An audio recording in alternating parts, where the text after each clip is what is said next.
આજે દિયોદર તાલુકાના ભારતીય કિસાન સંઘના હોદ્દેદારો, પ્રતિનિધિઓ અને સ્થાનિક ખેડૂતો મોટી સંખ્યામાં એકત્રિત થઈને ખેડૂતોના પ્રશ્નો અંગે રજૂઆત કરવા માટે દિયોદર પ્રાંત કચેરી ખાતે પહોંચ્યા હતા.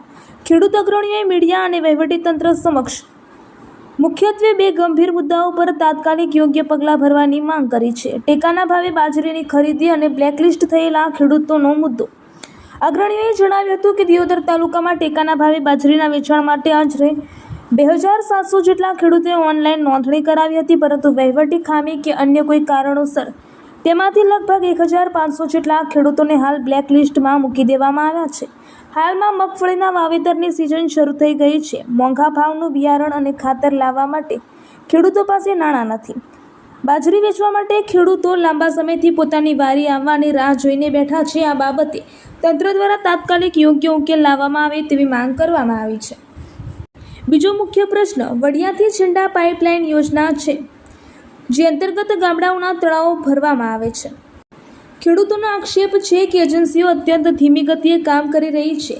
દિવસ દરમિયાન માંડ 1 કે 2 પાઇપલાઇન નાખવામાં આવે છે. વળી ખેડૂતોના ખેતરોની વચ્ચેની પાઇપલાઇન કાઢીને કામ અધૂરું છોડી દેવામાં આવ્યું હોવાથી ખેડૂતો પોતાના ખેતરમાં નવું વાવેતર પણ કરી શકતા નથી. ખેડૂતોએ ચિંતા વ્યક્ત કરતા જણાવ્યું છે કે આ વિસ્તારમાં ભૂગર્ભ જળ 1000 ફૂટ જેટલા ઊંડા ગયા છે અને ચાલુ વર્ષે જ પાણીનું સ્તર વધુ 40 ફૂટ નીચે ઉતરી ગયું છે. હાલમાં વરસાદ પણ ખેંચાયો છે. જો વહેલી તકે પાઇપલાઇન મારફતે તળાવ ભરવામાં આવે તો જ ખેડૂતો મગફળીનું વાવેતર બચાવી શકશે. ભારતીય કિસાન સંઘ અને દિયોદરના ખેડૂતોએ સરકારને નમ્ર અપીલ કરી છે કે આ બંને સંવેદનશીલ મુદ્દાઓ પર સત્વરે સકારાત્મક નિર્ણય લઈને ખેડૂતોને ન્યાય આપવામાં આવે. ભારતીય કિસાન સંઘના બધા પ્રતિનિધિઓ જે ઓનલાઈન બાજરીની જે ખેડૂતોની નોંધણી થયેલી હતી, એટલે એમાં 2700 ખેડૂતો દિયોદર તાલુકાની અંદર છે. એમાંથી ટેકાના ભાવે જે ખરીદી કરવાની હતી એમાંથી અત્યારે 1500 ખેડૂતો બ્લેક લિસ્ટમાં છે. એટલે ખેડૂતોને અત્યારે મગફળી વાવવાની સિઝન ચાલુ છે. એટલે ખેડૂતોને અત્યારે મગફળીનું મોંઘા ભાવનું બિયારણ લાવવું હોય તો ખેડૂતોનો નંબર હજી આવ્યો નથી અને ખેડૂતો બાજરી ભરાવવા માટે બધા રાહ જોઈને બેઠા છે. એટલે આજે ભારતીય કિસાન સંઘના બધા પ્રતિનિધિઓ અને ખેડૂતો સાથે પ્રાંત કચેરી રજૂઆત કરવા માટે આવેલા હતા. અને એક બીજો ખેડૂતોનો મુદ્દો છે કે જે વડિયાથી ઝેંડા પાઇપલાઇન જે હાલ ગામડે ગામડે પાણી તળાવો ભરવા માટેની જે યોજના છે, એ જે એજન્સીઓ છે એ ધીમી નીતિએ કામ કરી રહ્યા છે. અત્યારે જે મોટી પાઇપલાઇન જે નીકળે છે એ ધીમી ગતિ દાડાની 1-2 પાઇપો નાખે છે. એટલે ખેડૂતના ખેતર વચ્ચે જઈ અને કામ અધૂરું મૂકે છે. એટલે ખેડૂતને એક તો વાવેતર થતું નથી અને એ પણ કામ ઝડપી પૂરું થતું નથી. એટલે સરકારની મારી રજૂઆત છે કે આ સાલ અમારે ભૂગર્ભ જળ 1000 ફૂટ ઊંડે છે, આ સાલ 40 ફૂટ પાણી તૂટ્યું છે. એટલે ઝડપીથી ઝડપી અમારા ખેડૂતોનો તળાવ ભરોય એવી અમારી સરકાર પાસે રજૂઆત છે. અને એ પાણી આવે એટલે એને અત્યારે વરસાદ ખેંચણો છે, એટલે મગફળી વાવવાની છે તળાવ ભરોય એટલે.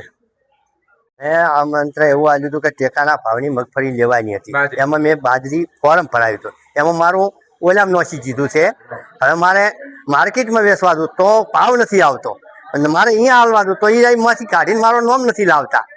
મેં ટેકાના ભાવ સારું કર્યું બરાબર, તો મારે આ બધું લાવવું તો મને નુકસાન કેટલું પડે. તો હવે મારે બાજરીનું બધું વેચવું તો કોઈક મગફળી લાવવું, બિયારણ લાવવું, બીજું લાવવું બરાબર છે. તો હવે એ છે ને, હવે એ સીધું મારું લાવે તો હું એ વેચીને કોક કરી કહું. બાજરી મેં વાવી 7 વીઘા, એટલે એ 7 વીઘાની મારે બાજરી સીધી 60 બુરી. એમાંથી મારે અડધી વેચીને મારું કુદરત તો ચલાવું ના ચલાવું. અત્યારે બ્લોકમાં મેં કીધા છે અમને, એટલે રજૂઆત કરવા કે અમને બ્લોકમાંથી કાઢીને અમારું આજુ આવી છે, અમારું વાપરે ને અમને આ બોલાવે ને અમારી બાજરી લે, એ જ માગ છે. મારું નામ ઈશ્વરભાઈ. ભારતીય કિસાન સંઘ મંત્રી તરીકે પટેલ અમરાભાઈ અમે એ આવેદનપત્ર આ ખેડૂતોની મોગને લઈને અમે આ પ્રાંત અધિકારીની અંદર અમે આનું આવેદનપત્ર આપ્યું. તો એની અંદર ખેડૂતોની નોંધણી બાજરીના ટેકાના ભાવની કરાઈ. એની અંદર બ્લેકલિસ્ટની અંદર ઘણા ખેડૂતોના નામ મૂક્યા છે. એ સત્વરે બ્લેકલિસ્ટમાં કાઢીને એમની ખરીદી કરે. અને બીજું પાઇપલાઇનની અંદર તે ખેડૂતોના ખેતરોની અંદર બાકી કામ થાય એ સત્વરે પૂરું કરે, ત્યાંથી ખેડૂતો એમાં વાવણી કરે. આ ભારતીય કિસાન સંઘ મંત્રી તરીકે મારી 2 રિક્વેસ્ટ છે. જય જવાન જય કિસાન. ઝડપીમાં ઝડપી બ્લેકમાંથી કાઢે અને અમને ઊંચા ભાવ આલે તો અમને હટ પૈસા મળે તો હટ મગફળી લાવો અને હટ ખાતર લઈને પહેરો અને અમારા છોકરા નભે. નકર અમારા છોકરા રખડી જાય છે આ પાઇપલાઇન વાળા કોક રખડાવશે અને કોક આ ટેકાના ભાવવાળા રખડાવશે. એટલે મહેરબાની કરીને એને ભગવાન સદબુદ્ધિ આલે તો હટમાં હટ આ સત્વરે પાર લાવે એવી અમારી વિનંતી છે. જય હિન્દ. શું નામ બાબા આપનું? મારું નામ ખેતાભાઈ ગગદાસભાઈ ચમનપુરા, ભારતીય કિસાન સંઘ.